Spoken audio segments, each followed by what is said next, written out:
in a bossa nova groove, a little samba. December 1st. Here we go. Here we go.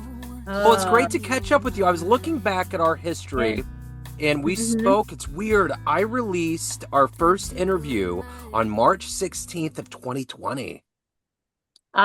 That How, sounds about right. yeah, that is wild because that was right when everything was just hmm starting to get crazy.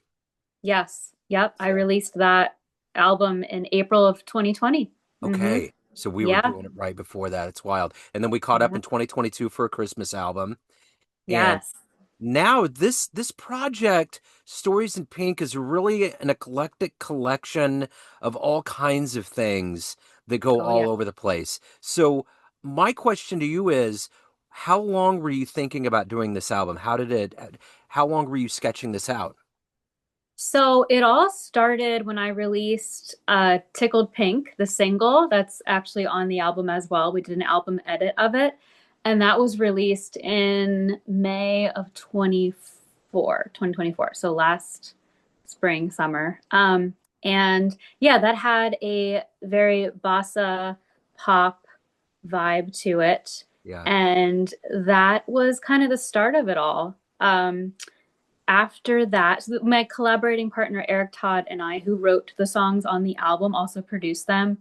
Um, he wrote Tickled Pink, and then we released a Christmas single last year called Let's Be in Love at Christmas Time that also had bossa nova vibes in it, and it was very cinematic, had some strings. And then after that, we released Scrambled Eggs for Two in February of this year, which is the first track off of the album. So, and it's a concept album. So it is a collection that we, I guess, subconsciously brought it all together into one theme. So it's a love story about a girl living the ups and downs of love and romance, and it's their stories. Every song is a story throughout this love story. Yeah. So when you look at your career and the culmination of what you've produced and what you've done up to this point, I know everything that you do in current day is indicative of like the journey that you've been down. How important is this album for you? It's really important. I always want to stay true to myself and authentic. So I went from, focusing on jazz standards and the American songbook, dabbling in songwriting and my own arrangements of modern songs too.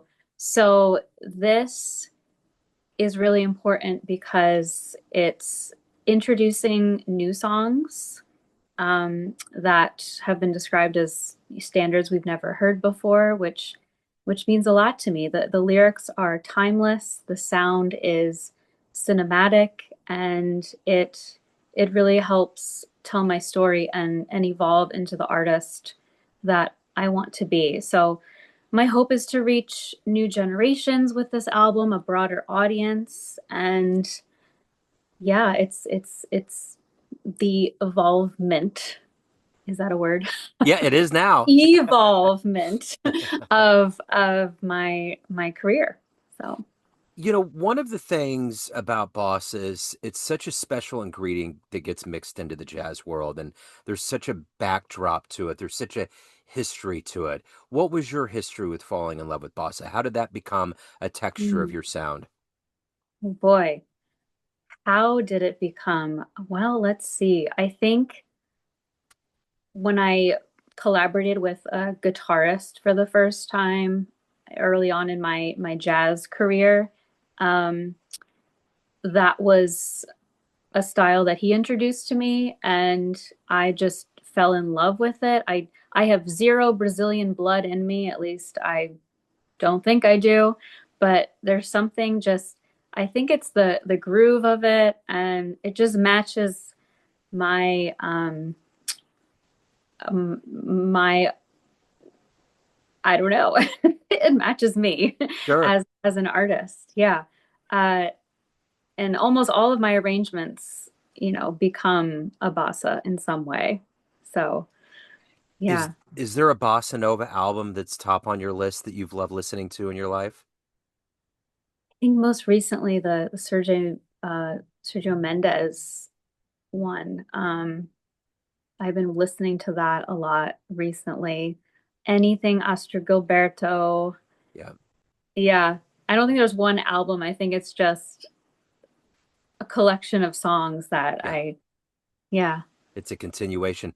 You know, the one thing about releasing a concept album, which I think concept albums are kind of the original way that vinyl was supposed to be ingested, like a Mm, book from beginning to end. What was the most surprising part of this process? Because when you sketch it out and you start kind of putting it together, and then you get in the studio and you start doing it, what was the most surprising revelation or realization, I should say, that you kind of ran into as you were putting this concept album together that maybe you didn't mm, expect was going to dawn on you while you were creating it? mm. Let's see. The most surprising thing. I think that, well, there's a song on the album that is not an original. It is a song I've been singing for years, La Vie en Rose, a classic French song. And that became, we realized that that was the climax of the whole album and that it had to end with that. So it was kind of seeing how all the songs fit together and tell the story. And we did play with the order 1,000 times. So that's also another thing is that you can tell a different story depending on the order. Yeah. And this is one of those albums where we could have done it 1,000 different ways, but um, we knew it had to end with La Vie en Rose. There was like no question about that. Yeah, for sure. So let me ask you this. What is your ultimate hope for the listener? What do you want them to get from this album? I want them to maybe dance a little bit, bringing the dance back to the jazz. Um, I want them to not be not label it as one genre.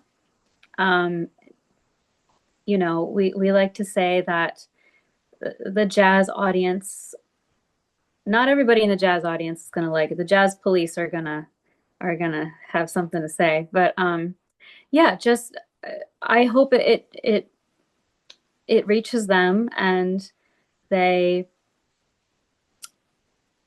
yeah they just love it and want to listen to it. So as I mentioned up front, the first time we spoke was right as the pandemic was beginning in 2020. Then we spoke a few years later, and I think we've touched on what the pandemic did for artists and the live environment and all of that. Now in 2025, concept album coming out, all of the world is woken up and we're back at it. How do you feel? What's been the difference with the way that you've approached the stage and seen the crowds from coming out of that pandemic and that 2020 release to now? Well, 2020, that summer, it was all about being outside. Yeah. And the places were packed. I mean, some of the places that I played at, like a winery, was just completely packed with people. And then things started to go inside again, and not everybody was okay with that. As an artist, that was important to do to keep doing. Um, yeah, I think now people are ready for the live experience and to be connected. I think everything is so disconnected right now, and everything was so virtual for a while that I think people are craving the live experience again, and that is really important to me to get out there and reach these people. Yeah. Speaking of reaching the audience, what are you doing for shows? What's coming up for you as we kind of close this year out and begin a new one? Well, I have a big holiday show coming up this weekend in the Christmas City. As a matter of fact, it's called Music Fest Cafe, 400 cap room. So I'm really excited to be there. And going into 2026, we're actually going to do a live recording video and album of Stories in Pink at a theater. So I'm going to be Wow. announcing that really soon. So look out for that. Yeah. That'll have a lot more improvisation and it'll be a different experience. So yeah, and then just performing the album, going on a tour. Um, so look out for the dates on my website. So Stories in Pink, you have a direct to fan download package. It's a little bit of a different way. Explain how people can buy the album the best way to get the experience and to benefit you. Yeah, so the best way to support artists like me, independent artists, is to buy directly from us. So you can do that by visiting my website, corinnemusic.com.